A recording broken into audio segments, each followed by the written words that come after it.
Herkese merhabalar. Yeni bir videoyla tekrar karşınızdayız. Bugün 7 Eylül Cumartesi. Aynı zamanda benim doğum günüm.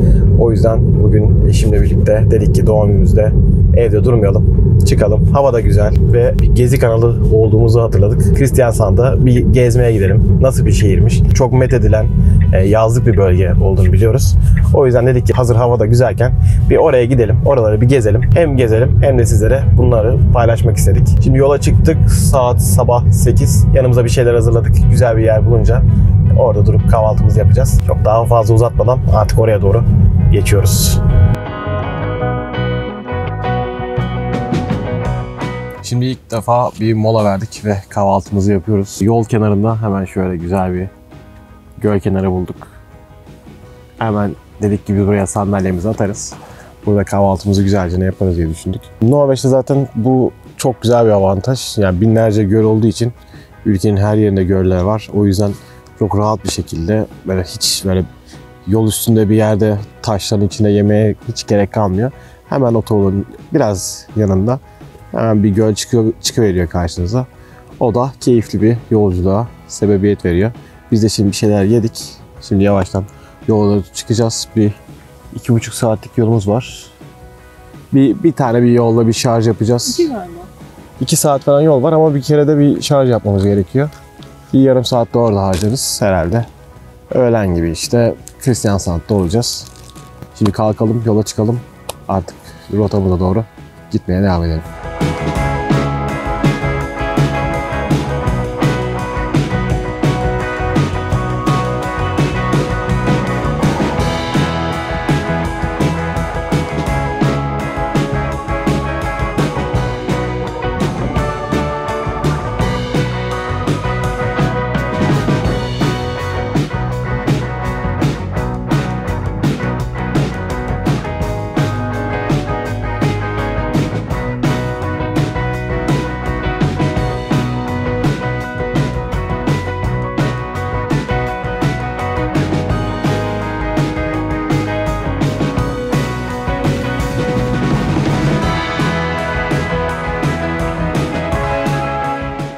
Evet, yaklaşık 6 saatlik benzersiz bir yolculuktan sonra 3 saatlik yola 6 saatte geldik. Çünkü geçtiğimiz günlerde Norveç'te büyük bir yağmur yağmıştı. Heyelan olmuş. Bu da bizim geleceğimiz otoyolu kapatmış maalesef. Yol tabeleri biraz kötüydü. Yaklaşık 1 saat kadar yol aradık ilk önce. Ondan sonra işte adamlar falan çıkmaya başladı. Onlar sayesinde gelebildik. Normalde buraya gelmeden önce bir tane hayvanat bahçesi vardı. Oraya gidecektik. Karım beni doğum günü hediyesi olarak hayvanat bahçesine götürecekti. Orada aslan görecektik vesaire ama maalesef o olmadı. Onu yapamadık. O yüzden 6 saat sürünce direkt şehre geldik. Dedik biraz şehri dolaşalım. Şehri gezelim. Yorulduk açıkçası yoldan önce. Hangi yola girsek böyle 15-20 dakika gidiyorsun. En son işte yolu arabayla kapatmışlar. Evet, bir de o vardı yani. Orada çok vakit kaybettik her yolda. Yani girdiğimiz her yolda. En son bayağı geri geldik. Yani 1 saat öyle. Hatta belki 2 saate yakın. Bir buçuk saat falan oldu ya. 1,5 saatimiz gitti yolda. Valla biz gelene kadar da buradaki hava kapamış. Ya güzel ama biraz kapatmış hava. Şöyle göstereyim. Burası Norveç'in en güney kısmı olarak geçiyor. Hatta buradan bir saat mesafede Norveç'in en güney noktasındaki deniz feneri var. Oraya da gidilebilir ama biz çok vakit kaybettiğimiz için şu an onu es geçeceğiz. Sadece Kristiansand'a gezmeye çalışacağız. Burada biraz vakit geçireceğiz. Belki bir şeyler yeriz. Acıktık çünkü. Güzel bir park alanı var. Orayı göstereceğim sizlere. Biraz şehirde dolaşacağız. Neler var neler yok. Bir de burada galiba dondurmaları meşhur mu artık bilmiyorum. Herkes bir dondurma sevdası var burada. Ona da bir bakarız tadına. Güzel bir gezi yapmaya çalışacağız. Biraz yorulduk ve enerjimiz düştü açıkçası. Ya 3 saat direkt 2 katına çıkınca şimdi ilk önce biraz bir yürümek istedik. Ayaklarımız oldu. Şu an şehrin en ucuna geldik. Marinaların oraya doğru geldik. Şimdi buradan doğru bütün şehri önümüzde geze geze dolaşacağız. Bakalım nasıl yermiş, neler göreceğiz. Biz de merak içindeyiz. Şimdi başlıyoruz. Evet, şimdi şehri gezmeye hemen merkezine girmeden önce sahilde bulunan büyük kalesinden doğru başladık. Yani kalede büyük dedim ama şimdi cümle içinde girdik ve bitti. Şu kadar. Yani arkamdaki kadar. Ön taraftan da şöyle bir alanı var. Hatta şöyle yapayım. Manzarası güzel. Şöyle bir kalecik. 4, 5, 6, 7 top var. Ama şu anda dediği gibi, duyuluyor mu bilmiyorum şu an. Manzarası güzel. Kalenin manzarası. Burası güzel. Tam marinanın orada. Dediğim gibi hava biraz kapalı bugün. Kristiansand plajlarıyla çok meşhur. Hatta size şuradan doğru göstermeye çalışacağım. Tam yeri ben de bilmediğim için nereye göstereceğim onu da bilmiyorum. Evet, kumsal kısmını göremedik. Yani burada şarapçılar bile var ya şeyin orada, kalenin kıyısında. Şöyle bir marina da burada var. Şehir güzel yani, gördüğünüz gibi 5-6 katı geçmeyecek yapılar tamamen. Hep aynı hizadalar. Doğayla iç içe. Deniz çok güzel bir şekilde içeri geliyor. Limanı güzel yapmışlar. Ama burada kumsal göremiyorum ben. Bilemedim. İleride Kalede bir kumsal var. Kalede burası. Şu an restoran ve etkinlik alanı olarak kullanılıyor. Hatta şu an bir düğün vardı. Az önce gördüm. Şu an evet, hatta gelini gördük şu an. Bilmiyorum sesler geliyor mu ama gelinle damat koşuşturuyorlar aynen. Koşturun bakalım. Neyse biz şimdi şehrin diğer taraflarına doğru bir gidelim. Biraz dolaşalım bakalım başka neler var. Nasıl şirin yerleri var. Hepsini sizlere göstermeye çalışalım. Buranın meşhur plajlarına geldik. Ya aslında sadece deniz olarak değil, hem bu şekilde marina olarak, hem bu şekilde gençler burada oyunlar oynuyor, müzikler dinliyor, farklı aktiviteler yapıyorlar. Biraz bizim Caddebostan sahile de benziyor. Burada parkurlu işte bisiklet akrobasi hareketleri yapabilecekleri alanlar var. Şöyle sizi kumsala da göstermek istiyorum.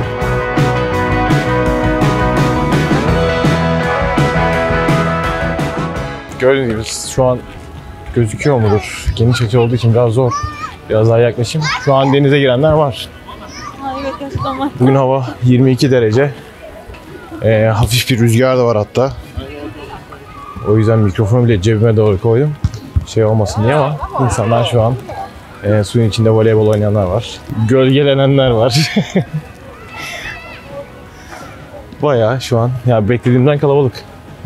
Burası bu arada merkezdeki plajmış. Meşhur ve ileri doğru da devam ediyor. Daha evlerin sonuna doğru yeşillik alanı vesaire yürüyüş alanı devam ediyor. Burası galiba kumsal alanı. Güzel yapmışlar. Gayet derli toplu. Vallahi şu an yüzüyor olmaları şaşırttı beni ya.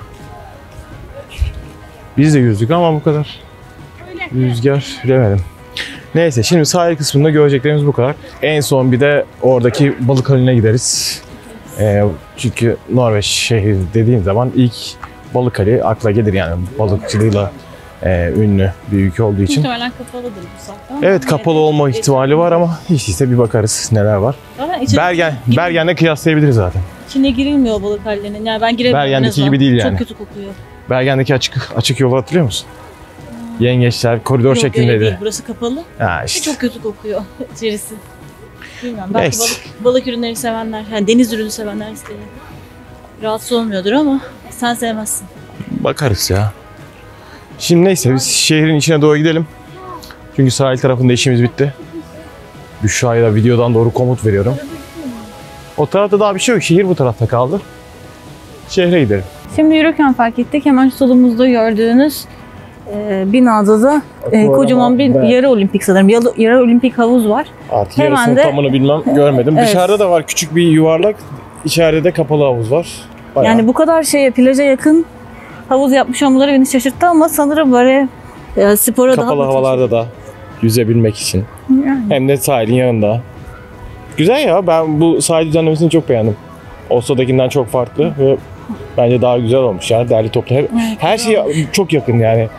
Bir etkinlik yapmak için sahile gitmek gerçekten çok mantıklı burada. Onu söyleyebiliriz. Bence de olabilir mesela, hafta sonu ailenle vakit geçireceksindir. Çocuğu havuza bırakıp, çocuk havuzuna bırakıp kendin ailen, hani eşinle artık ya da büyükler olarak, yetişkinler olarak plajda vakit geçirilebilir. Çünkü burada denize çok uzun süre girilmiyor. Evet. Yazın bile yani öyle hani Türkiye'deki gibi bir denize gireyim yarım saat kalayım gibi bir şey maalesef olmuyor. Bir Titrersin. 5-10 dakika sonra çıkma ihtiyacı hissediyorsunuz. Gördüğümüz kadarıyla bütün caddelerde 2-3 katlı evler var, binalar var. Daha yükseğini görmedik. Tabii şu an düz. şehir çok düz. Hiç böyle yokuş yukarı değil. Çok kalabalık değil. Cumartesi günü Evet, aslında akşam saatlerinde olsa. Normalde Maps'te hep bir yerlerde böyle kalabalık bölge diye gösterir. Bakıyorum hiçbir yerde kalabalık bölge göstermiyor. Ya millet dağlara gitti yine. Hava güzel olunca. Burada çünkü atasporu dağlara gitmek, hüttalara gitmek. Ya onu yaptılar. Vallahi bilmiyoruz. Şu an gidiyoruz bakalım. En merkezi noktasına doğru gidiyoruz şu an. Yoğun bir Somalili nüfus var sanki. Bir yoğunluk gördük az önce. Ama benim bildiğim kadarıyla Kristiansand, Norveç'in en dindar kesiminin adının anlaşılacağı üzere yaşadığı şehir ve burada yani Oslo ile Kristiansand'ı karşılaştırdığınız zaman buradaki halkın daha ırkçı olabildiğini duymuştum ben de ama tabii ki yaşayanlardan duymadım bu genel bilgi şeklinde öğrendiklerim. En bilgi türü ya. Bu arada Kristiansand'daki evler bayağı uygun Oslo'ya göre. Benim şu anki yöneticim Kristiansand'da yaşıyor. Evet. 2 haftada bir falan Oslo'ya geliyor. 2-3 gün kalıyor. O şekilde beraber çalışma imkanı yakalıyoruz. O hep onu söylüyor yani Oslo'dan ev alamıyorsanız Kristiansand'a gelin yerleşin. Çok rahat bir şekilde ev alabilirsiniz diyor şu anki ekonomik şartlarımızla. Ama bilmiyorum ben kolay değil ya yani Oslo'ya daha yeni gelmişiz. Ay. Ya açıkçası evet daha uygun olduğu kesin. Ama aynı şekilde iş olanağı da daha az oluyor haliyle. Evet. Düşün senin müdürün bile kalkıyor Oslo'ya gidiyor. Ya işte bazen fiyatı etkileyen şeylerden biri de bu istihdam. Çevreye yakınlıkta ne kadar fazla iş yeri varsa fiyatlar da ona göre artıyor aslında. Evet birkaç tane daha takipçim sormuştu bana. Kristiansand nasıl işte yaşanır mı edilir mi? Yani şehir olarak çok güzel gözüküyor. Ama yani şehir olarak bir sorun yok. Ama dediğim gibi burada yani ya burada iş bulacaksınız. Bu yakın civarda bulup öyle geleceksiniz. Yani yoksa Oslo'da iş olsun ben buradan gidip geleyim. Bu arkadaşım müdürü biraz kalentor olduğu için yapıyor onu. Uçakla falan Tabii gidiyor. canım o 2 haftada bir uçakla geliyor her pazartesi. Ondan sonra işte çarşamba otelde kalıyor. Çarşamba günü de dönüyor ve bunu şirket karşılıyor. Ya o işte normal bir örnek değil pek. Yani biraz ciddi bir örnek. O yüzden ya biz daha normal hayatlara bakarsak Kristiansand'dan doğru çalışıp yaşayıp Oslo'da veya civarında iş olanağı biraz zor. Dediğim gibi ya buradan bulacaksınız. Ya ben bizim için Oslo'da. düşünmem. Çünkü uçak da burada zor. Evet yani Yani. Türkiye'ye gitmeyi düşündüğünüz zaman ilk önce mecburen bir Oslo'ya gitmeniz gerekecek. Türkiye uçuşları şu an sadece Oslo'da var. Öyle olunca zaten bizim için büyük bir engel oluyor bu da. Evet. Ailelerimiz var. Düzenli olarak gidip geliyoruz. Yani böyle bir şeyin bizim için mümkün olmadığı zaten kesin.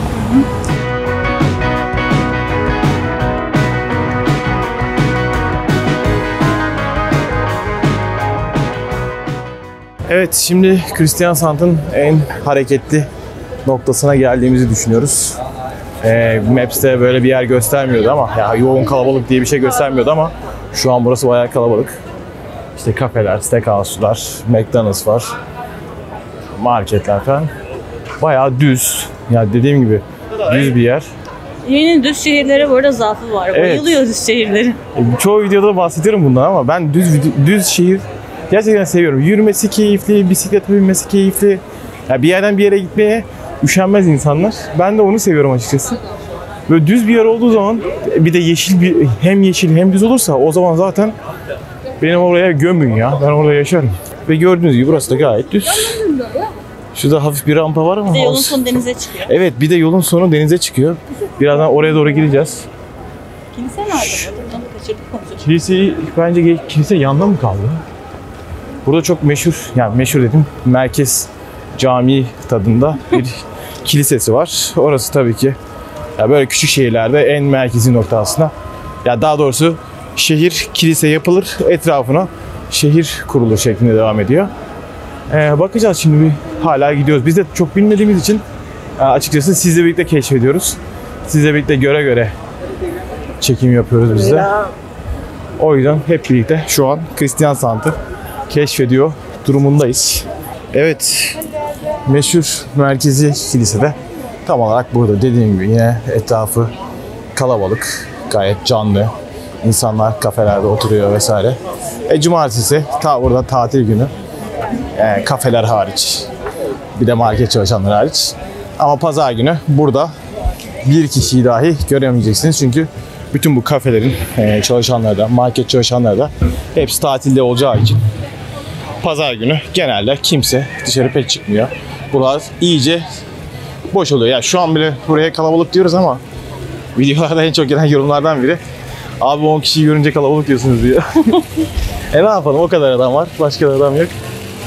Kilisede bu şekilde. Tam merkezde. Gerçekten Google Maps'ten bakınca da tam ortada kilise gözüküyor. Hem sahile yakın hem konutların oraya yakın. Gayet de güzel kurmuşlar yani. Bilmiyorum kaç yıllık ama gayet güzel gözüküyor şu an. Neyse biz şehrimizi dolaşmaya devam edelim ama belki de bu arada biz de bir şeyler yiyebiliriz ya. Kapanmadan bir yerler. Bugün cumartesi erken kapatırlar mı bilmiyorum ama Oslo gibi olmayabilir burası. Neyse biz bir gezelim bakalım. Bir şey görsek çekeceğiz artık. Güzel bir kanal var. Size şöyle göstermek istiyorum. Evlerin arasından çok güzel bir şekilde geliyorlar. Bayağı güzelmiş burası da. Bayağı hoş. Evet. Ya kanal işte ya su ya medeniyet güzel gösteriyor. Ters ışıkta kaldı biraz ama umarım güzel gözüküyordur. Dolaşıyoruz etrafı. Biraz daha acıkalım dedik yemek için. Biraz yorgunluk başladı aslında ama güzel bir şehir olduğunu tekrar söylemek istiyorum. Evet burada evet Balıkhali pek benim hayal ettiğim biriymiş. Size gösteriyorum şu an. Balıkhali bu şekilde bir aslında güzel bir lokasyon yapmışlar. Şey değil, sadece bir balık değil, bayağı restoranlar falan da buradaymış zaten. Evet. Ya nedense bana nereye benzetti biliyor musun bir an? Tuzla Viaport Marina. Onun biraz daha şeyi tabii. Güzeli. Ya güneş çok terste kaldı ama şöyle göstereyim. Her yer kalabalık. İşte güneş olduğu zaman Norveç'te işini gücünü bırakıp güneşe çıkman lazım. Biz de aslında bugün onu yaptık. Tabii biraz yolun azizine de uğradık ama şu an buralar bayağı kalabalıkmış. Evet, dondurmacı buranın. Herkesin elinde bir dondurma var zaten. Buradaki heykellerde bile dondurma var açıkçası. Garip bir şekilde. Şöyle göstereyim size de buraları. Bayağı canlı bugün. Bak şu yeşil kapı. Balık Marmara'nın girişi. Şu an güneşten bence hiçbir şey gözükmüyordur şu an. Evet, Balıkhali tam olarak burada ama şu an işte saatten dolayı kapatmış. Ama restoranlar açık işte. Burada balıklarını vesaire yiyorlar. Yani her şeyi yiyorlar ama Balıkhali'de tam olarak buradaymış. Üstünde kocaman bir yengeç görseli. Bayağı şirin bir yermiş ama yani ben burayı daha kötü bekliyordum ya. Gerçekten. Şu an çok etkiledi beni yani. Burada da böyle balıkçı teyzenin güzel bir heykeli. Yakalamış somonu, kalkanı. Mutlu tabii. Vallahi beklediğimden güzel çıktı burası ya. Otur. Ben şöyle biraz dolaşacağım. Evet, dondurmacı da burada. Düşen yola çıkarken ki tek hedefi diyebilirim ya, dondurma. Burada meşhurmuş zaten. O yüzden o da deneyecek. Bakalım biraz da şu tarafa yürüyeyim. Bayağı hoşmuş ya. Ben bu işte Norveç balıkçı evi dedikleri tarzı, konsepti çok seviyorum. Ben bunun bir tek Bergen'de yoğun olarak olduğunu düşünüyordum ama burada da olması bayağı hoşuma gitti. Bize de yani Bergen 7-8 saatken burası 3 saat mesafede. Hem yakın hem de güzel bir görüntü. Gerçekten burada otur. Ya illa mekana da gerek yok. İnsanlar gördüğünüz gibi buradaki ahşap kısımlara da oturup burada vakitlerini geçiriyorlar. Huzurlu, keyifli, güzel bir alan.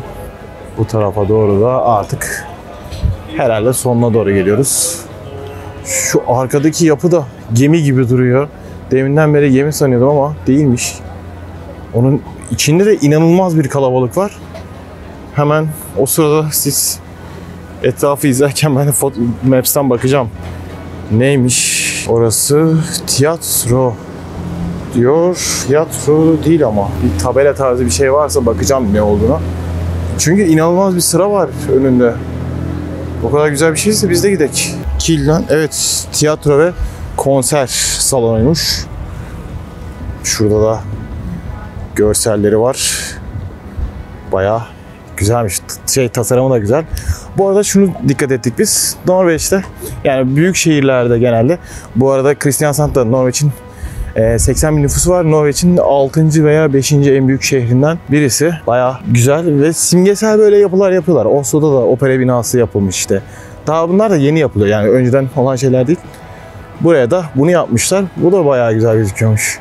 Evet, şimdi şehrin merkezinde gezmemiz bitti.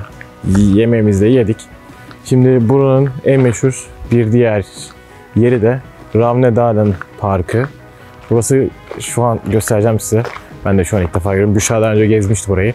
O yüzden o biraz biliyor. Ben ilk defa gördüm. Çok etkileyici bir yer. Çok güzel bir görüntüsü var. Şimdi hemen size de bunu göstermek istiyorum. Ve bugün biraz bu parka dolaşacağız. Şu kafesini göstersene. Ha, bir de şurada bir kafesi var. Bir kafesi var ama üstüne şey yazmışlar. Bu sene için kapalıyız, seneye görüşürüz yazmışlar. Sadece yazın açıyorlar. Sadece yazın açıyor. Yani bu güzel havada. Şu an biz şey düşünmüştük, kahvemizi alırız, içeriz vesaire ama maalesef arkadaşlar kapalıymış bugün. Yapacak bir şey yok. Ben şimdi size bu güzel manzarayı göstereceğim. Evet, dediğim kafe tam olarak burası. Şu an kapalı. Sezon bitti. 2025'te görüşürüz diyor. 2025'te görüşürüz diyor. Ve park böyle güzel bir suyla başlıyor. Çok güzel bir yürüyüş yolu var. Orada ileri daha gideceğiz zaten. Heykel var. Orada meydanda bir banklar koymuşlar, oturma yeri. Hatta şuradan yürüyelim. Bir de şöyle bir kayanın ne derler, gölgesinde olan, yani bir dağın yamacına şey yapmışlar. Gerçekten peyzaj konusunda çok iyi bir park yapmışlar. Onu içtenlikle söyleyebilirim. Şimdi gidelim biraz parkın içine doğru gezelim. Burası zaten Kristiansand dediğim zaman gezilmesi gereken noktalardan bir tanesi olarak gözüküyor. Sahili diyor. İşte şehir merkezi diyor. 3. sırada direkt bu Ravnedalen Parkı geliyor. Ben buraya yazarım zaten. Şu güzel görselin kenarına. Bu su akan bir su mu? Sabit bir su mu? Şu yukarıdan akıyor bak. Heykelin oradan geliyor.